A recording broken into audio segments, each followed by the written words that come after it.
নমস্কার, আমি বাপি বিশ্বাস তোমাদের সকলকে স্টাডি কেয়ার ডাব্লিউবি ইউটিউব চ্যানেলে স্বাগত জানাই। যাদের মেজর সাবজেক্ট সোশ্যোলজি, আজকের এই ভিডিওটিতে আমরা সপ্তম সেমিস্টারের সোশ্যোলজির পুরো যে মেজরের প্যাকেজ, তার যে সিলেবাসগুলো, কোন পেপারে কি পড়তে হবে না পড়তে হবে, বিশেষ করে আমরা এখন অনার্স উইথ রিসার্চ স্ট্রিমে কেউ আছি, কেউ আবার অনার্স উইদাউট রিসার্চে রয়েছি।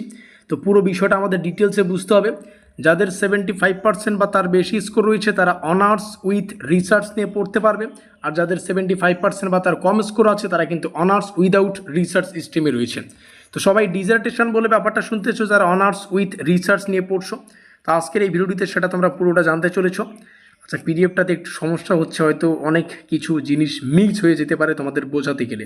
তো যাই হোক, আমরা দেখে নিচ্ছি কী রয়েছে না রয়েছে। ঠিক আছে, একদিকে আমরা দেখে নেব পেপারগুলো মেজর 13, 14, আর একদিকে আমরা দেখব অনার্স উইথ রিসার্চের ক্ষেত্রে কি রয়েছে, অনার্স উইদাউট রিসার্চের ক্ষেত্রে কি রয়েছে। মেজর 13-এ অনার্স উইদাউট রিসার্চের ক্ষেত্রে সোশ্যাল রিসার্চ অ্যান্ড টেকনিক্স বলে একটা ব্যাপার রয়েছে। আবার সেম উইদাউট উইথ রিসার্চের ক্ষেত্রেও কিন্তু তাই, সোশ্যাল রিসার্চ অ্যান্ড টেকনিক্স রয়েছে।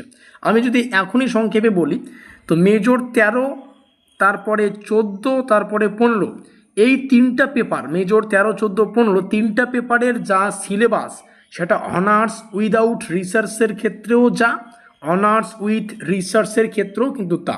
বোঝাতে পারলাম? একটু প্রমাণ সহকারে তোমাদের বোঝাচ্ছি। মেজর 14-তে আমাদের একটা আছে পলিটিক্যাল সোশ্যোলজি আর একটা আছে সোশ্যাল মুভমেন্ট ইন ইন্ডিয়া, মানে আমাদের লেখা আছে দুটো সিলেবাসের মধ্যে একটা পড়তে হবে। অনার্স উইথ রিসার্চের ক্ষেত্রেও তাই, পলিটিক্যাল সোশ্যোলজি বলে একটা ব্যাপার আছে, সোশ্যাল মুভমেন্টস ইন ইন্ডিয়া বলে একটা ব্যাপার আছে। তারপরে মেজর 15-এ দেখো থিওরি অ্যান্ড সেমিনার, আর সেমিনার অ্যান্ড থিওরি একটু পার্থক্য রয়েছে, যাই হোক একটু সিলেবাসে তো পার্থক্য থাকবেই। মেজর 16-এ যাদের 75%-এর কম স্কোর আছে মাইনাস লিখে দিলাম, তোমাদের sociology of tribes in India এই সিলেবাসটা পড়তে হবে।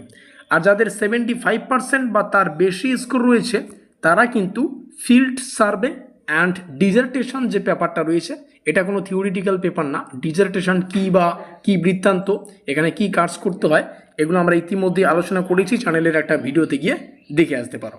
এই ছিল পুরো ব্যাপার, একটু দেখে নিলে পরবর্তী ক্লাসে হয়তো আমরা এই সিলেবাসগুলোর বা এই পেপারগুলোর সিলেবাস আলোচনা করব। তোমরা এই পুরো প্যাকেজ নোটপত্র আমাদের কাছে পেয়ে যাচ্ছ 1250 টাকা থেকে নোটপত্র প্রাইসটা শুরু, 1450 টাকা পর্যন্ত প্রাইসটা যেতে পারে।